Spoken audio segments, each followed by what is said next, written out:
மக்களே, நாங்கள் தான் சபிபிலாஸ். இன்னைக்கு ஞாயிற்றுக்கிழமை. இன்னைக்கு சபேஸ்வருக்கு விசேஷம், பைரவருக்கு விசேஷம். ரொம்ப ஞாயிற்றுக்கிழமை, ரொம்ப அம்மனுக்கு விசேஷம். ஞாயிற்றுக்கிழமை அம்மன் எல்லாம் ரொம்ப சிவபெருமாளுக்கு ரொம்ப விசேஷமான நாள் ஞாயிற்றுக்கிழமை.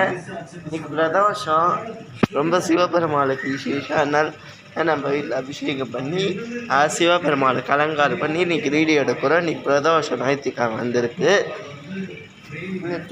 நான் தான் கோலம் போட்டேன். அழகா வேறு மாதிரி போட்டிருக்க கோடு பூ மாதிரி போட்டிருக்கேன். இந்த கோலம் உங்களுக்கு பிடிச்சிருந்துன்னா பாருங்கள். கொஞ்சம் கோலம் பிடிச்சிருந்துன்னா அவ்வளோ கஷ்டப்பட்டு தான் போட்டேன். எல்லோரும் லைக் பண்ணுங்கள், ஷேர் பண்ணுங்கள், கமெண்ட் பண்ணுங்கள், சப்ஸ்கிரைப் பண்ணுங்கள். அப்போ தான் நான் போகிற வீடியோ நோட்டிஃபிகேஷனாக வந்து சேரும். இன்னைக்கு சிவபெருமான் விநாயகருக்கு விசேஷம் ஞாயிற்றுக்கிழமை.